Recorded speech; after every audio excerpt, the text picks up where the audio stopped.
اهلا بيكم في تيك ويز ماج وفيديو جديد من فيديوهات ازاي. والنهارده هوريكم ازاي ممكن انك انت تعمل اكونت امريكي على الاب ستور، تقدر تنزل منه سبوتيفاي وكل البرامج والالعاب اللي مش موجوده في الستور المصري.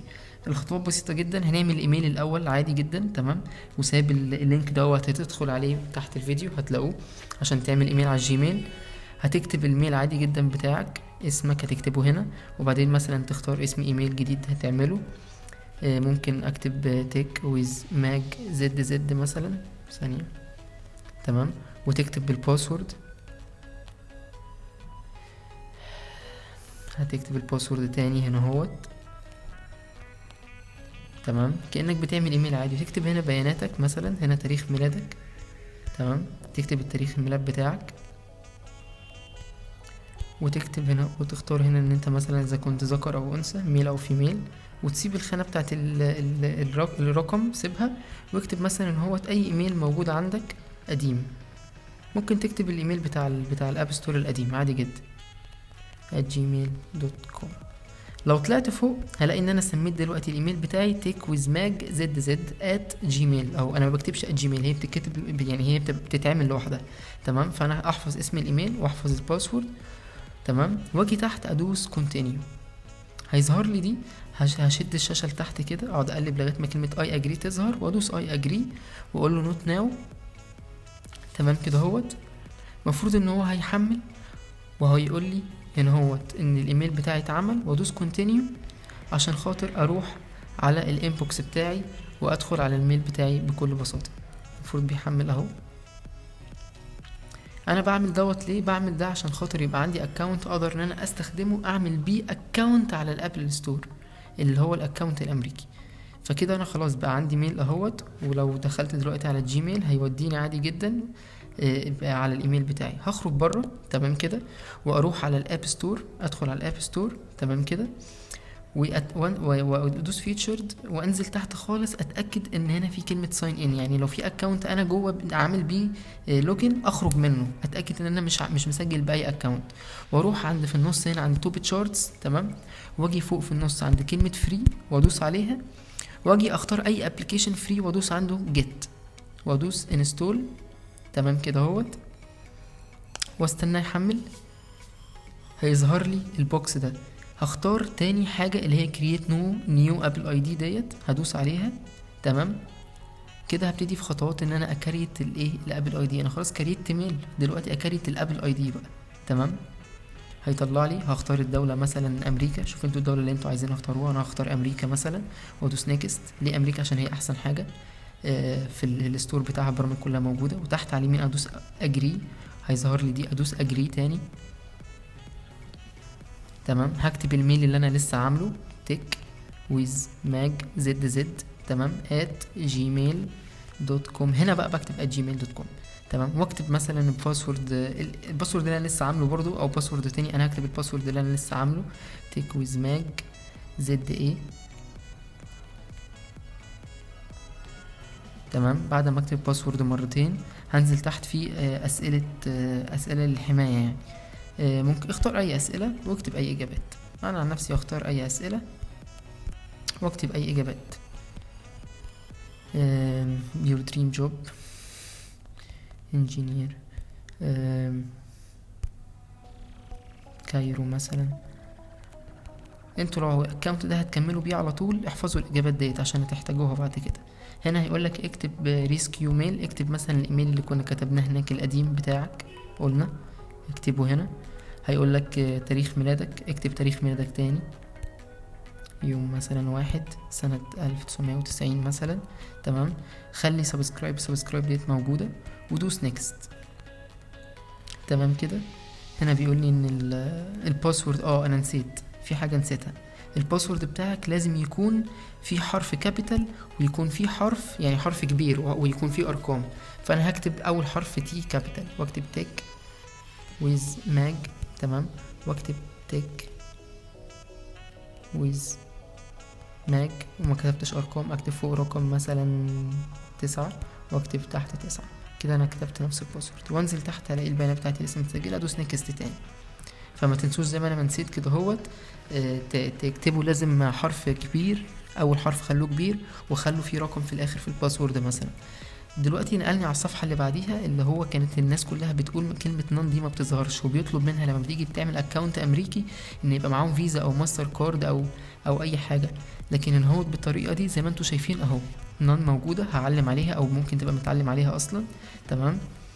هنا هو هسيب كلمة كود ديت، هكتب مثلا التايتل بتاعي، لو انا مثلا مذكر هكتب مستر. تمام. واكتب اسمي هنا عادي جدا، ماجد محمد. تمام. وفي خانة ستريت الاولانية ديت هكتب احفظوا بقى البيانات دي كويس، وهكتبها لكم كده كده تحت الفيديو عشان تكتبوها بالظبط، وغيروا بس الاسم. تمام. لكن اكتبوا العنوان وكل حاجة دي زي ما هي. هكتب نيويورك، وهفوت خانة ادرس التانية، وهنزل على الخانة اللي بعديها بتاعت سيتي. تمام كده. وهكتب في سيتي لاس فيجاس. تمام كده. دي مدينة دي ولاية في أمريكا. تمام كده. واجي عند ستيت هنا اهوت، هقلب تحت بالبقرة لغاية ما اوصل لان واي، واختار نيويورك ديت وادوس دان. هاجي هنا اهوت عند الزيب كود اكتب 103.4، وهاجي هنا اهوت عند الفون اكتب 996، واكتب 4 1 4 2 5 3 8 مثلا. انت اكتب بقى، يعني انت ممكن تغير 2 5 3 8 اللي في الاخر دي براحتك. هعيد لكم تاني عشان دي اهم صفحة. فوق نون اكيد هتكون ظهرت لي، يعني كده مش هيحتاج مني فيزا ان انا اكريت الاكونت الامريكي. بختار التايتل مستر لو انا مثلا مذكر، ولو مؤنث هختار ميسز. الفيرست نيم بتاعي هكتب اسمي، واللاست نيم هكتب اسم بابايا. تمام كده. دول الحاجة الوحيدة اللي هغيرها، لكن باقي البيانات من اول ادرس هنا انا عايزك تكتبها بالحرف وزي ما هي، زي ما انا كاتبها بالظبط. وكده كده هبقى كاتبها لكم تحت. وقلنا الرقم في الاخر ممكن تغير اخر رقم، اخر رقمين، وتدوس دن، وتدوس هنا هو تحت على اليمين نيكست.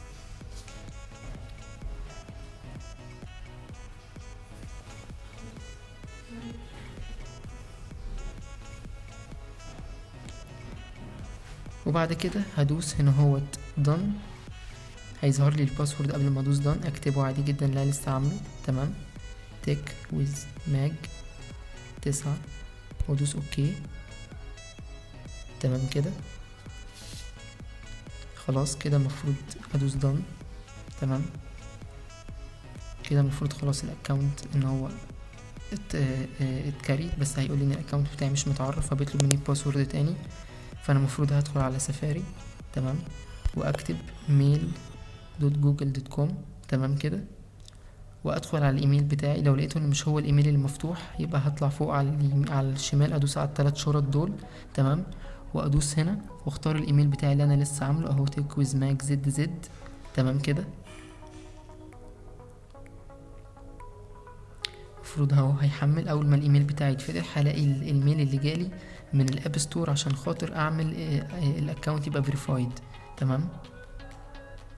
اهو دخل باسم الميل بتاعي اهو، الايميل جالي فعلا من ابل. هفتحه. تمام. هلاقي كلمة verify now اهيت، هدوس عليها. تمام. هيفتح لي صفحة جديدة. الصفحة الجديدة دي هستناها ان هي تحمل، وهيطلب مني الايميل اهو مكتوب، والباسورد بتاع الابل اي دي اللي هو الاكونت الامريكي اللي انا لسه عامله. اكتب التيك كبيرة، واكتب تيك ويز ماج 9، وادوس دون، وادوس كونتينيو، واقول له سيف باسورد. ده عادي جدا. تمام. اول ما هدوس كونتينيو هيقول لي ان يور ايميل ادرس هاز فيريفايد. كده انا اقدر انزل ابلكيشنز بسهوله، وكريت الاكونت خلاص على الستور الامريكي. هدوس دون. تمام كده. هلاقيه وداني على الاب ستور، ويخليني اكتب الباسورد. هكتبه اهوت تيك ويز ماج 9. تمام. وادوس اوكي. تمام كده انا خلاص الاكونت بتاعي فيريفايد، وكده هو اقدر ان انا انزله. والمسج اللي طلع بتاعت يور اكونت از نوت فيريفايد دي كانت قديمه معايا، ما خدتوش بالكم. هدوس جيت مثلا، وادوس انستول، وابتدي اشوف هيحمل فعلا معايا الابلكيشن ولا لا. هيطلب مني باسورد، اكتب الباسورد اللي انا لسه عامله اهو بتاع الاب اي دي تيك ويز ماج 9، وادوس اوكي. تمام كده. هيبدأ المفروض ان هو يحمل الابليكيشن، واقول له هنا اهوت هيقول لي عايز تستخدم التاتش اي دي. انت لو عايز تستخدم دوس اوكي، لو مش عايز خلاص. واكتب الباسورد بتاع الموبايل، لو انت عامل باسورد هيطلبه منك. وادوس اوكي. اهو قدامكم الابليكيشن ابتدى ان هو ينزل ويحمل. واهو لو كتبت سبوتيفاي، عشان ده اللي موجود على الاكونت الامريكي، ناس كتير بتسأل عليه. اهو سبوتيفاي موجود وانا اوريدي محمله. تمام. اخرج بره الاقي اهو الابليكيشن بيحمل. اتمنى تكونوا استفدتوا وعجبكم وتمشوا على الخطوات وركزوا فيها واحده واحده، عشان خاطر هي طويله شويه. وبالاكونت الامريكي ده تقدروا تنزلوا اللي انتوا عايزينه كله. وشكرا ليكم. وتابعوني على الفيسبوك وعلى اليوتيوب شانل عشان تشوفوا اجدد الفيديوهات. وشكرا لكم مرة تانية، والفانس iOS as a media partner.